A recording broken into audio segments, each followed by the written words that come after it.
Kami datang Tuhan pada kesempatan sore hari ini. Kami tahu Tuhan, tatkala kami datang pada Tuhan dengan hati yang penuh dengan kerinduan, maka kami tahu Engkau yang akan terus memberkati dan menyertai kami, khususnya di dalam ibadah kami pada petang sore hari ini. Bapa Surgawi, sebentar kami bersama-sama untuk membaca bagian firman-Mu dan merenungkannya. Urapi hamba-Mu dan urapi kami jemaat yang hadir pada petang sore hari ini. Nama-Mu kami muliakan. Terpujilah nama Tuhan kekal selama-lamanya. Di dalam nama Tuhan kami Yesus Kristus, kami berdoa dan mengucap syukur. Haleluya. Amin. Dipersilakan dulu kembali Bapak-Ibu sekalian. Selamat petang sekalian, Shalom. Puji Tuhan Bapak-Ibu sekalian, pada kesempatan petang sore hari ini boleh kembali hadir di dalam ibadah kita di tempat ini. Saudara-saudara, mari kita bersama-sama membuka Alkitab kita, firman Tuhan kita pada sore hari ini. Perenungan firman Tuhan diambil di dalam kitab Amsal pasal yang ke-18. Amsal pasal yang ke-18 ayat 9 sampai dengan ayat yang ke-12. Amsal pasal 18 ayat 9 sampai dengan ayat yang ke-12 di dalam Alkitab kita dalam Perjanjian Lama. Saya akan membacakan kepada Bapak Ibu Saudara sekalian. Alkitab kita mengatakan demikian. Kitab Amsal pasal yang ke-18 ayat 9 sampai dengan ayat yang ke-12.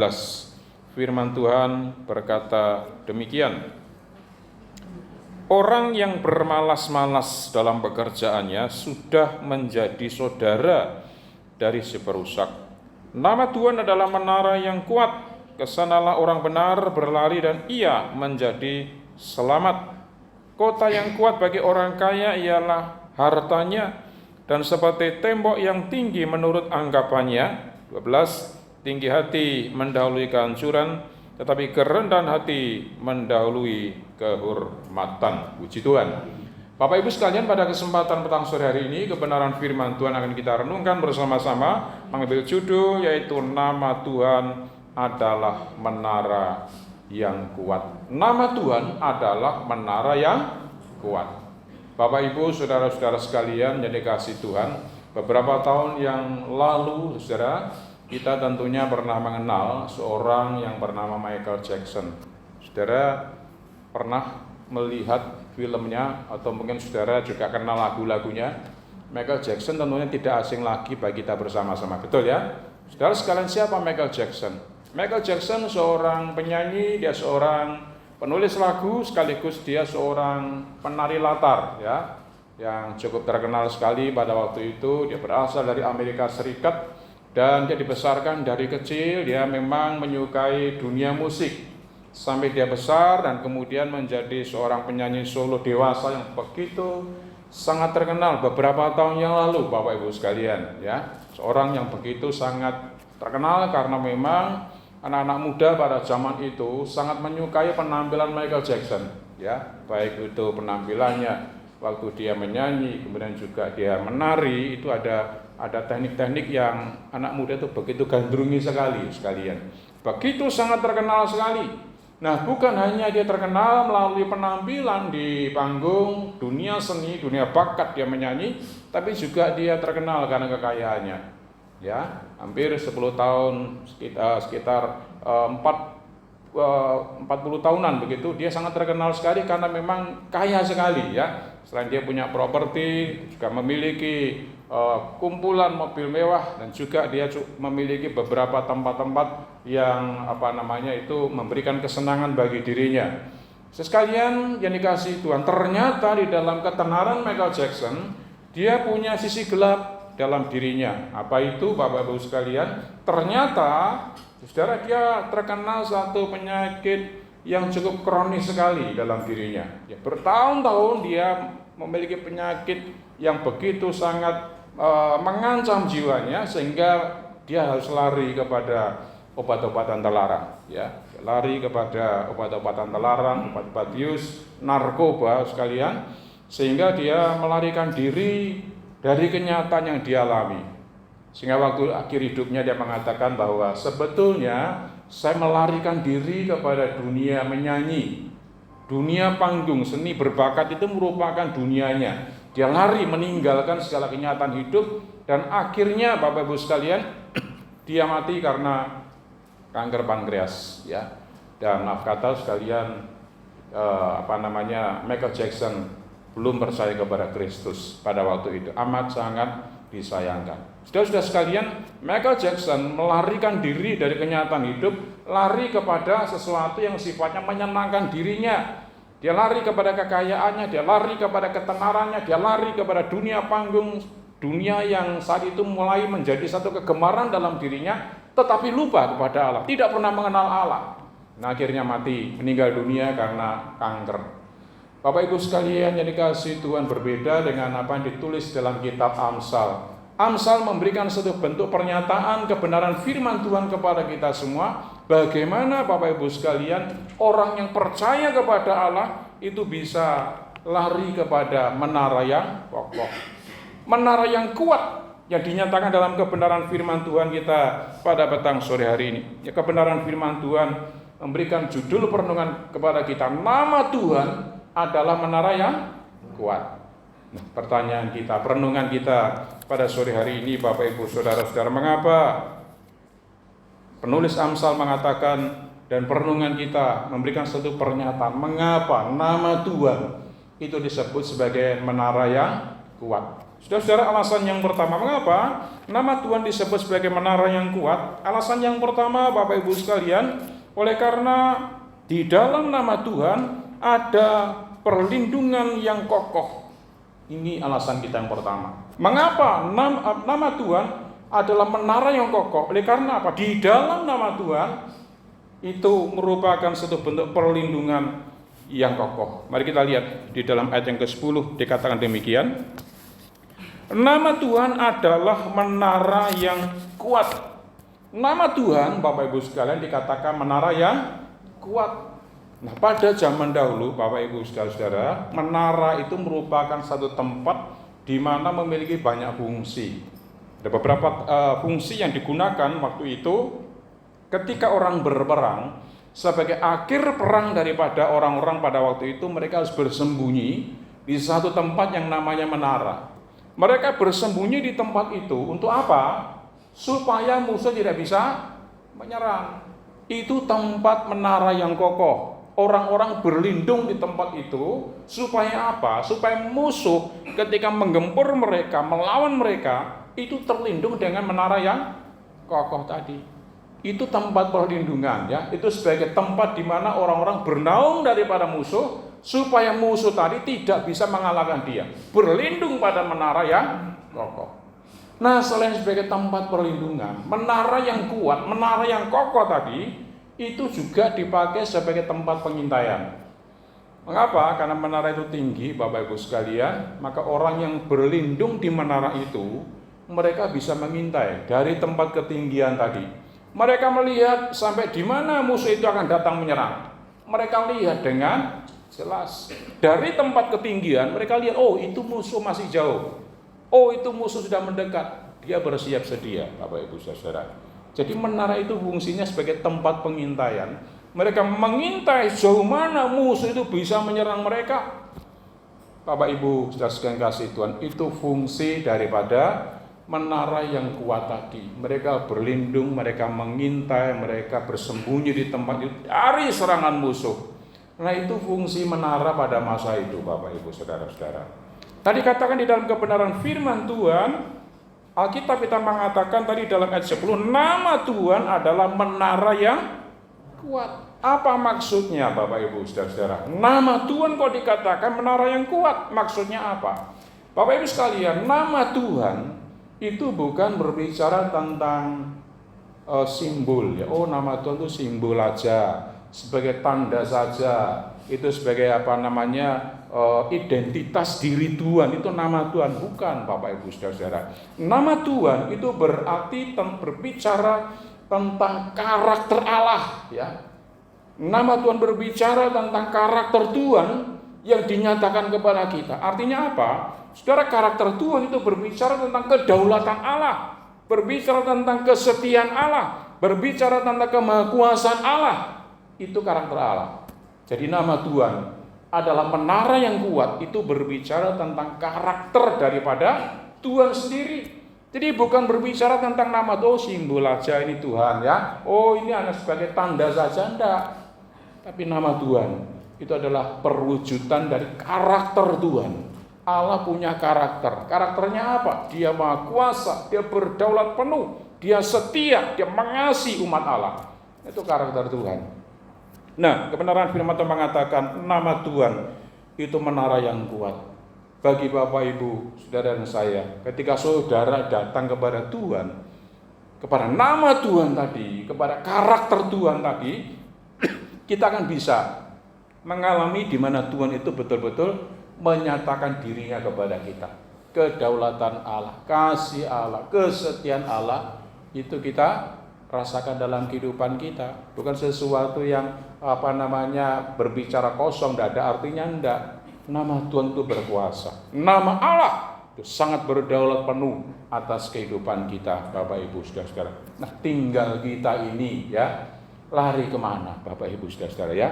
Banyak orang Kristen, Bapak Ibu saudara-saudara, tidak lari kepada Tuhan.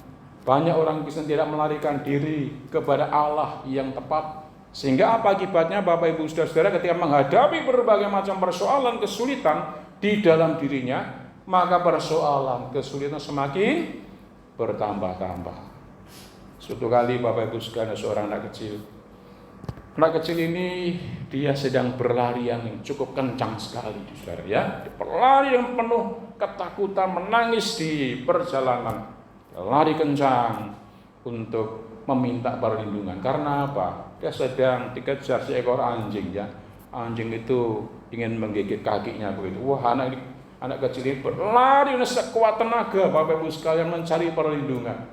Tiba-tiba ada seorang laki-laki, ayahnya, datang ke tempat itu. Dan ketika dia lihat ayahnya ada di tempat itu, maka si anak kecil ini, Bapak Ibu saudara, cepat memeluk ayahnya. Wah, dirangkulnya kuat-kuat si bapaknya ini. Dan ketika si anak ini berhasil menggapai pundak bapaknya, dia rangkul bapaknya, dia menangis dengan begitu sekuat tenaga dalam dekapan bapaknya. Apa yang terjadi, saudara? Anak ini menjadi diam, ya. Anak tidak menangis karena apa? Dia tahu dia berada di dalam dekapan bapaknya. Dia mengerti kalau saya mendekap bapak saya memeluk bapak saya, anjing tadi tidak akan berani menggigit dia. Betul ya? Karena apa? Dia tahu ada tempat perlindungan yang kuat. Ada tempat perlindungan yang kokoh yang memberikan harapan kepada anak kecil ini untuk dia lari daripada kejaran anjing tadi. Bapak Ibu saudara-saudara sekalian, kepada siapa kita berlari? Kepada siapa kita bernaung dalam kehidupan kita bersama-sama? Adakah kita mencari perlindungan yang kokoh, perlindungan yang kuat, yaitu Tuhan Allah kita yang memberikan kekuatan sejati dalam diri kita? Saudara, yang kedua, mengapa nama Tuhan disebut sebagai menara yang kuat? Yang kedua, alasan yang kedua, Bapak Ibu sekalian, karena perlindungan secara duniawi itu sangatlah rapuh. Perlindungan dalam dunia ini sangatlah rapuh. Mari kita lihat dalam ayat 11 dikatakan demikian, Bapak Ibu saudara-saudara, Amsal 18 tadi. Kota yang kuat bagi orang kaya ialah hartanya, dan seperti tembok yang tinggi menurut anggapannya. Bapak Ibu saudara-saudara, Amsal mengatakan kota yang kuat bagi orang kaya ialah kekayaannya, hartanya. Bapak Ibu saudara-saudara sekalian, saudara, bagi orang yang kaya, orang memiliki banyak harta, mereka punya anggapan bahwa harta itu merupakan satu-satunya yang bisa memberikan harapan kepada dia. Betul ya? Banyak orang kaya kan begitu, saya. Kalau saya punya harta, saya punya investasi, saya punya berbagai macam properti, semua yang saya miliki, itu kadang-kali orang kaya menjadi sombong dalam dirinya. Ya, dia anggap bahwa itu semua adalah menjadi tumpuan dalam dirinya. Saudara, saya tidak anti kekayaan loh ya. Kalau kita sungguh-sungguh bekerja dengan baik, bekerja dengan sekuat tenaga kita, kalau Tuhan memberkati kita, ya puji Tuhan, betul ya? Kalau ada jemaat Tuhan di tempat ini diberkati Tuhan dan kekayaan, ya puji Tuhan. Kalau kita bekerja dengan baik, bekerja dengan sungguh-sungguh, bekerja dengan tidak aneh-aneh, kalau Tuhan memberkati kita, puji Tuhan, betul ya? Karena apa? Berkat Allah kan? Tapi kalau kita bekerja dan kemudian tatkala Tuhan memberkati kita dan kita mulai tidak lagi fokus hidup kita kepada Allah. Nah, ini yang keliru Bapak Ibu Saudara-saudara. Banyak orang kaya begitu sekalian ya. Tidak lagi mengandalkan Allah, tidak lagi mengandalkan Tuhan, tapi fokus utama kepada harta kekayaannya. Yang keliru Bapak Ibu Saudara-saudara, tidak boleh. Kalau hidup kita sebagai orang Kristen diberkati Tuhan, kalau kita dipakai Tuhan dalam kepercayaan Tuhan diberikan kepada kita untuk mengelola harta kekayaan kepada kita, puji Tuhan. Kalau kita mendapatkan itu dengan hasil-hasil yang positif, dengan cara yang benar, puji Tuhan Bapak Ibu sekalian, kita boleh kembalikan kepada nama Tuhan, betul ya? Itu yang betul Bapak Ibu sekalian. Tetapi kalau fokus kita mulai melenceng dari kebenaran firman Allah, kita sudah diberkati, kita kaya raya, kemudian kita melupakan Allah sang pemberi berkat. Nah, ini yang keliru, tidak boleh ya. Tetap Tuhan itu sebagai fokus utama dalam kehidupan kita. Nah, Alkitab mengatakan Bapak Ibu sekalian, kota yang kuat bagi orang kaya ialah hartanya. Ini anggapan daripada orang-orang yang tidak mengenal Kristus.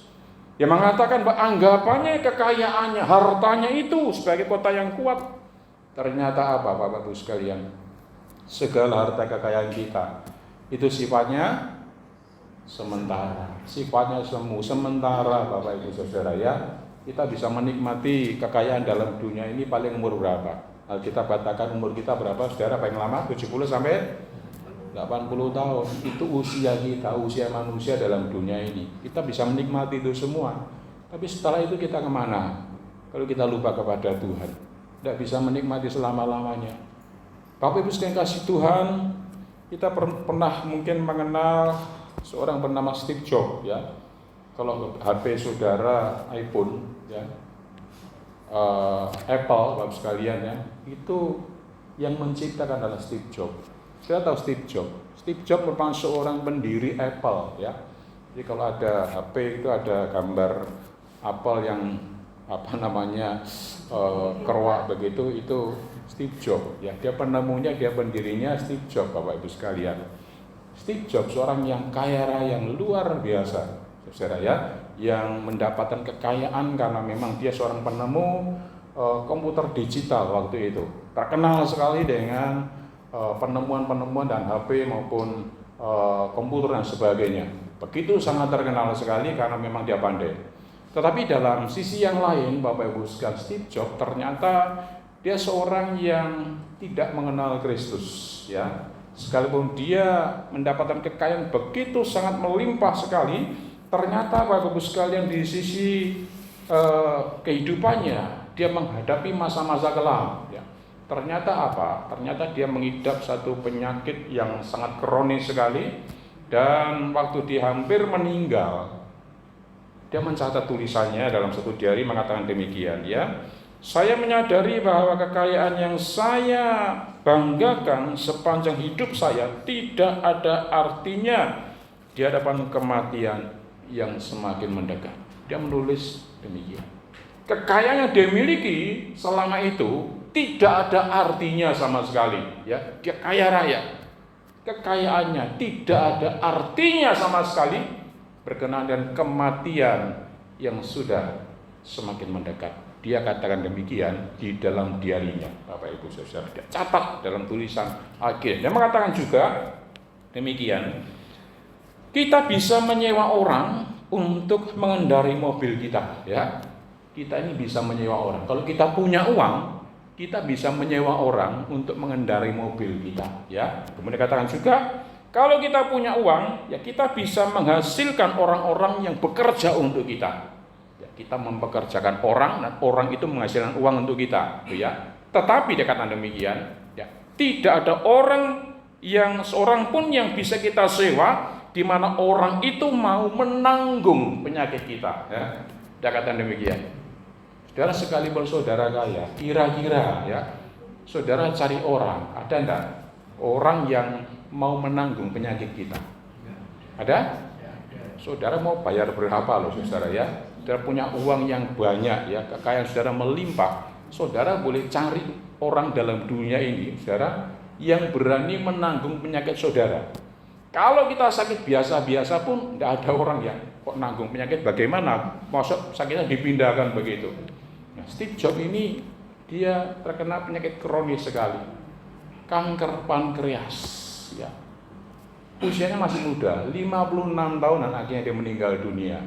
Ya, sudah dikatakan kalau ada orang yang mau menanggung penyakit saya akan bayari. Ternyata tidak ada, Bapak Ibu sekalian, yang mau menanggung penyakitnya dia, kanker lagi, siapa mau? Diupai berapa miliar pun juga tidak mau, Bapak Ibu saudara. Akhirnya dia meninggal. Nah, Bapak Ibu sekalian, cerita ini memberikan gambaran kepada kita bagaimana kekayaan itu bukan sebagai tempat menara yang kuat dalam hidup kita. Kita mungkin berpikir, oh dengan kekayaan saya, usaha saya, kemampuan saya bisa kok menanggung semuanya. Bapak Ibu sekalian, semua yang kita alami dalam kehidupan kita, dalam dunia ini, kita harus kita tanggung seorang diri. Kita harus berani menjalani hari-hari kita di dalam keadaan realita yang terjadi. Betul ya?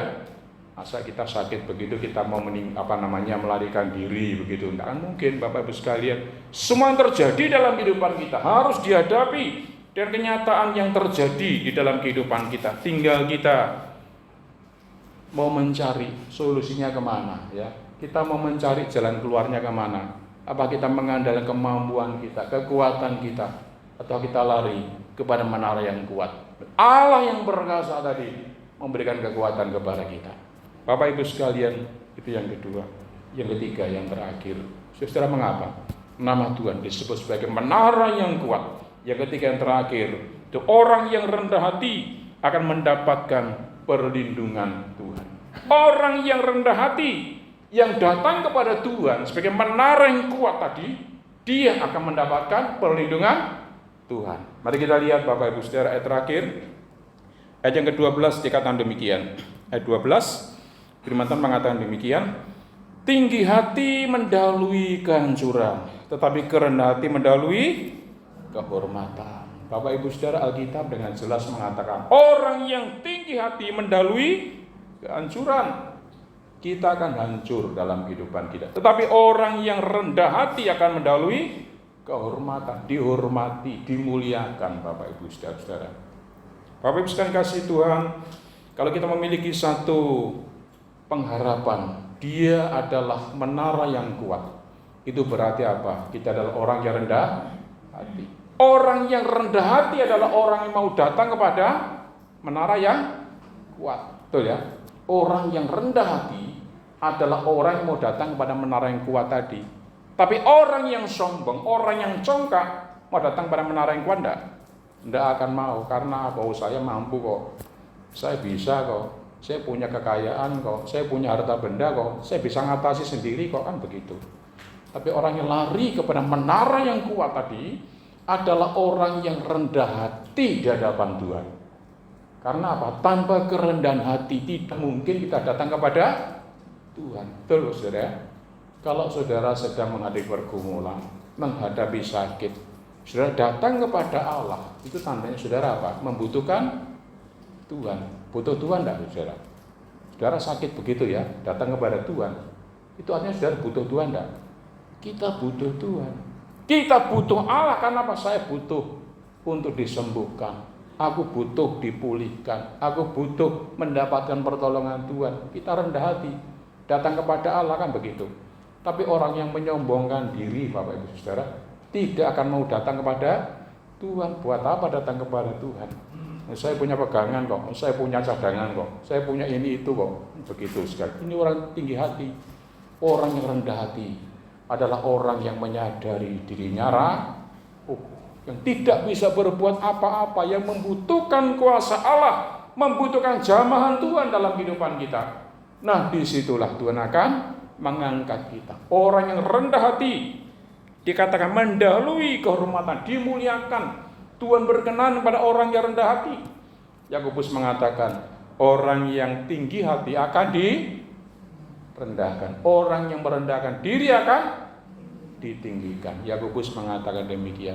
Maksudnya Bapak Ibu saudara, kita perlu datang kepada Tuhan dengan sikap kerendahan hati, sikap yang membutuhkan Allah, sikap di mana kita perlu Allah untuk menolong kita, menjamah kita, memulihkan hidup kita. Saudara, kita mungkin pernah mendengar kisah ada seorang bernama Mother Teresa. Sudah pernah dengar kisah ini? Mother Teresa merupakan seorang misionaris Katolik yang ditaruh Tuhan di Kalkuta, India. Ya, ditaruh di tempat itu, dia menjalankan misi Allah, yaitu apa? Dia berjalan-jalan di sepanjang lorong di jalan Kalkuta, India, mencari orang-orang yang tersingkir, mencari orang-orang yang waktu itu tidak lagi diperhatikan oleh masyarakat setempat. Itu apa? Orang-orang yang terkena penyakit kusta lepra itu diperhatikan oleh Suster Teresa, dicuci kakinya, dibersihkan sedemikian rupa, dikasih pakaian, dirangkul, disuapi makan, Bapak Ibu Saudara ya, sampai orang ini betul-betul pulih. Saudara, secara manusia kalau kita lihat kondisi orang semacam itu bagaimana Saudara? Kira-kira kita mau enggak? Orang penyakit kusta lepra, jijik begitu kan? Wah, buat apa sih ngurusi begitu kan? Bukan urusan kita ya toh. Nanti ada yang ngurusi sendiri gitu ya. Suster Teresa, dia dekati orang itu Bapak Ibu Saudara, ya. Dicuci kakinya, kemudian dikasih pakaian yang bagus, kemudian disuapi, dipeluk orang-orang itu dengan penuh kasih dan cinta kepada Tuhan. Coba Saudara bayangkan, kalau Suster Teresa tidak penuh dengan kerendahan hati, kira-kira mau tidak meluk orang semacam itu? Jangankan meluk, nyuci kakinya aja yang kena luka aja males ya, mungkin baunya, mungkin nanti penyakitnya bisa nular kan begitu, ada ketakutan tersendiri. Tapi Suster Teresa dengan penuh cinta kasih kepada Tuhan, dia menyayangi, dia mencintai orang yang ditemui di Kalkuta, India, itu sungguh-sungguh diperhatikan Bapak Ibu sekalian, dan sesuatu yang luar biasa. Sudah tahu umur Suster Teresa berapa? Umurnya berapa? 87 tahun. Baru dia meninggal dunia. 87 tahun Bapak Ibu sekalian. Kalau pikiran kita kan tidak mungkin. Tiap hari kumpul sama orang-orang yang berpenyakitan kok ya. Paling usianya muda, karena kan bisa kena virus kan begitu ya. Apalagi zaman sekarang, virusnya macam-macam kan begitu. Tapi justru Tuhan itu karuniakan dia umur panjang. 87 tahun baru meninggal. Luar biasa. Setiap hari bergumul dengan orang-orang berpenyakit, Saudara. Kumpul dengan gelandangan, kumpul dengan orang-orang miskin, dengan pengemis. Tiap hari kumpulan semacam itu. Tapi Tuhan karuniakan umur panjang. Luar biasa ya. Karena apa? Karena dia rendah hati di hadapan Tuhan. Ada kehormatan, kemuliaan yang Tuhan nyatakan pada Suster Teresa. Dan Tuhan pakai sepanjang hidupnya jadi kemuliaan bagi nama Tuhan. Bapak Ibu sekalian kasih Tuhan, pada kesempatan malam hari ini, marilah kita merenungkan kembali dalam kebenaran firman Allah.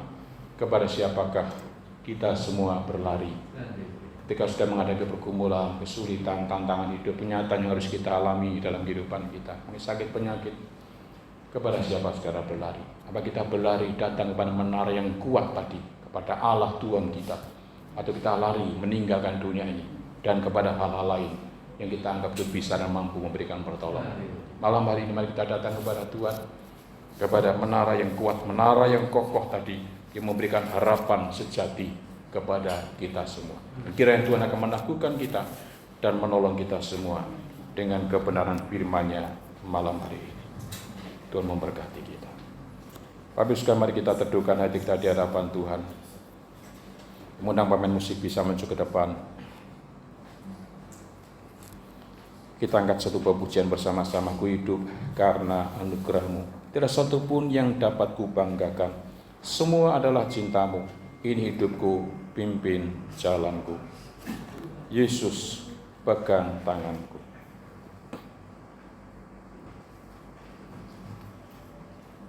Mari kita bersama-sama teduhkan hati kita di hadapan Tuhan malam hari ini. Biar kuasa Roh Kudus, kuasa Tuhan yang nyata dalam kehidupan kita pribadi lepas pribadi.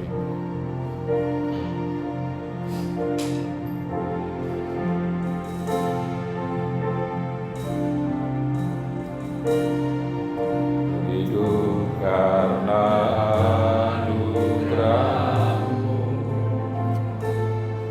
tiada satu pun dapat ku banggakan, semua karena cinta-Mu. Ini hidupku ya Tuhan, hidupku, pimpin jalanku. Yesus pegang erat tanganku.